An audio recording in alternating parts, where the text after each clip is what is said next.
Hello, my name is Ryna and you're watching channel I See You. We're all part of nature, which pulls towards light and life independent of all else. Look at the trees on the background. The goal of my channel is to explore many aspects of positive life approach. With my conversational partners, we're discovering the qualities which help to develop the gift of always seeing glass half full. Don't forget to subscribe so you don't miss any new videos. I'm Tatev, which means give wings in Armenian. I'm a composer, pianist, singer, many other things. Provocator against stagnancy and bias. Yeah, that's me. What was the biggest miracle in your life? Being born, thank you, Mama, and the moments I discovered sound, the impact of sound, what I can do through it, where I can appear and disappear, what I can become through sound.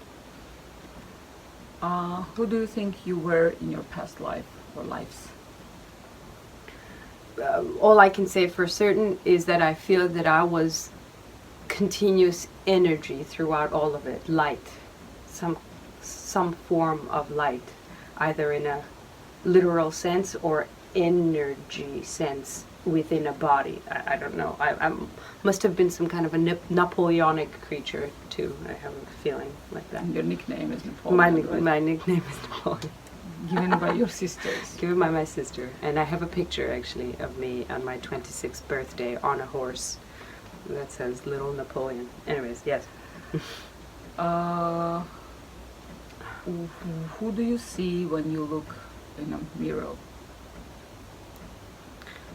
Someone who, if she puts her mind to it, can do anything she wants. What is the coolest thing you ever bought for yourself? My bicycle. That's why you have little cups with bicycles? Yes. And this baby, of course. But the coolest one was the bicycle, but the Nord behind us. This red baby, this red sexy baby. Who is your hero? I have to say one. You can say anything you want. My hero is the individual who comprehends and knows that they cannot be led by fear. In other words, revolutionary characters. For sadly, our history is full of control by institutions of religious kind, of political kind, and so any individual who has gone against that and has done work and has succeeded even convincing or influencing one other person on the planet is my hero. So, you know, Neri Oxman, Jane Goodall, Wim Hof, you, absolutely. What do you think makes you, well, do you find yourself ordinary person? No, I feel that I'm special.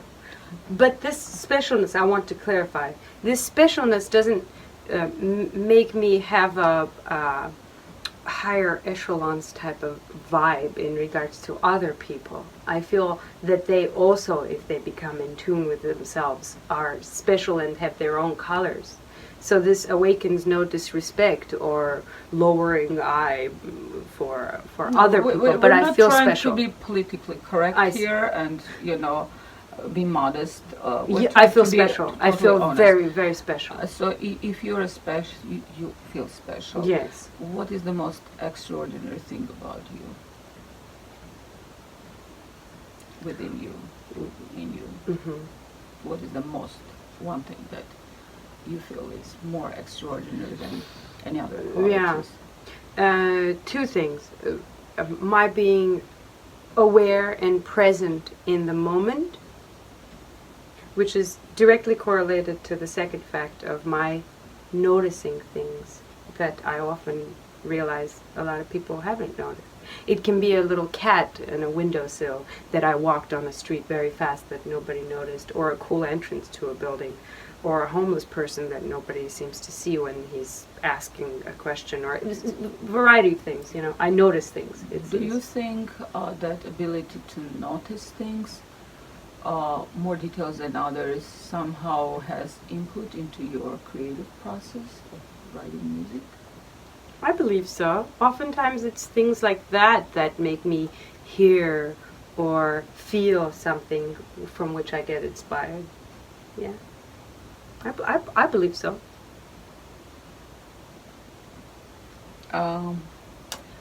When do you wear mask?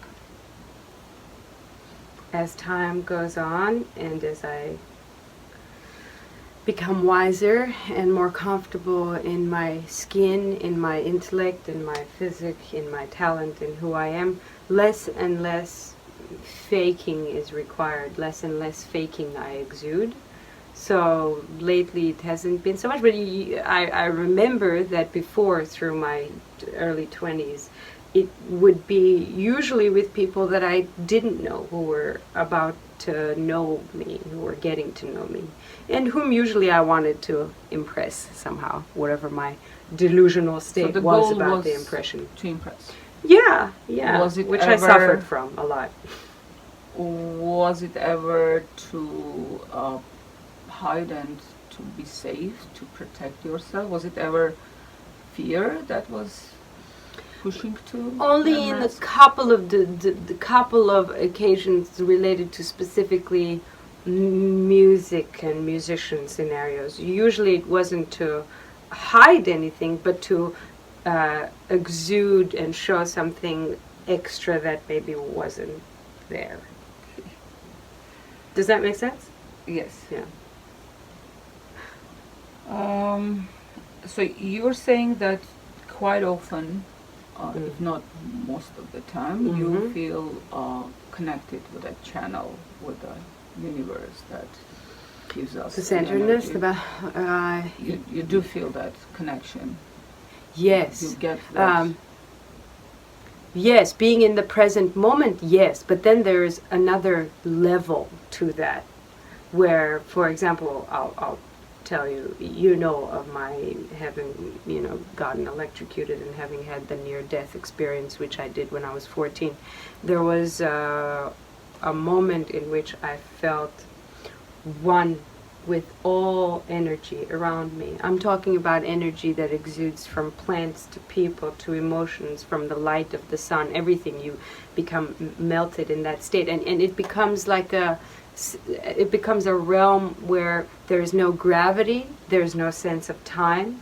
It's almost like the union of being in love with someone, being in a wonderful dream, and being in a spaceship where there's no gravity. A combination of those three feelings, and a dreamlike state too, a little bit. But it doesn't feel like quite a dream, but it's a combo of these things. That kind of state where I don't feel time at all happens sometimes. That kind of specific channel happens sometimes that I access through performances sometimes, or when I play something at home and I'm writing. So through sound, through music, sometimes I tap into that. Do you think the condition that you're describing is something that people call enlightenment? Or Possibly. Becoming a new human? In religion, usually people call it. Do you think possibly it may be the condition that people experience when they call themselves born again, becoming a new human? Could. I know that the direct connection to the spiritual aspect of us being earthly creatures and spiritual beings, I think it taps more in the sphere of being a spiritual being, spiritual light, than a physical person. I think that's what I tap into. But I don't know if I would call that new life or enlightenment. You know what? I would. That opens up many emotional and intellectual gates for you to have an exponentially fast growth. So yeah, I'd say that. I, as a matter of fact, do feel like oftentimes that I'm a cat with quite a few lives that I've already had. One quite technically that life that I wasn't supposed to combat by any clinical studies, or clinically speaking, I'm not supposed to be alive. So in that way, I do feel like. Okay. Do you feel connection with Earth as well? Yeah, but I think that's where most of the difficulty and trouble lies in the balance of the two. The balance of the two, and that's why I was hesitant about saying about the enlightenment, because it's not like you're enlightened and that's it. It's every time you write a new composition, every time you meet someone new or a new relationship, or you get into a deep emotional, philosophical conversation, anytime there's a new project or anything, you have to, or every day that passes, your organism gets older, right? So every day the practice of the physical body in combination with the balance of the intellectual and the spiritual mind have to be worked on continuously. That's why I feel weird about saying I'm enlightened. You know what I mean? It's an endlessly continuous process. Okay, it's not so an easy thing that happens once and that's it. You are trying and assuming that you have still connection with that light from above, which has to go through us. Sure, above, and through all, then around us. Yeah. You have connection with the earth as well most of the time. Trying to keep a balance. Every day I do my best to keep that balance through practicing, through my exercises, through breathing. So what is the color of that thread that keeps you connected? It's like, what's the color of that light? What's the color of that energy? Yeah. It's more a feeling than a color for me, but if I have to put it in colors, it's bright whiteness and blue. Blue, white, that kind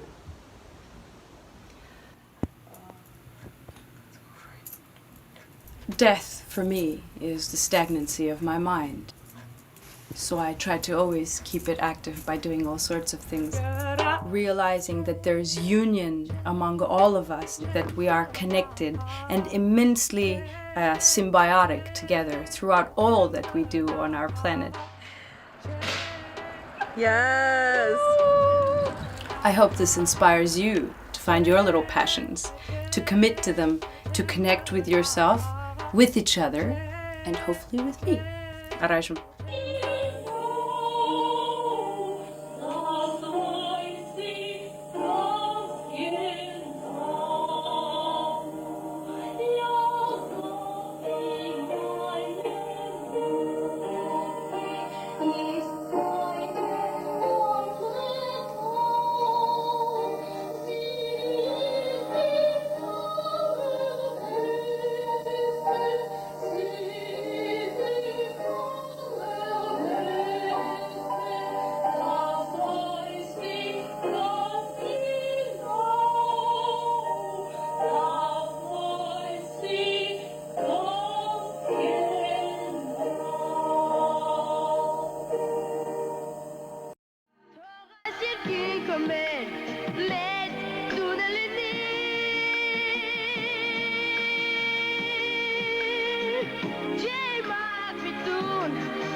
Slave I want to be. Don't pity me.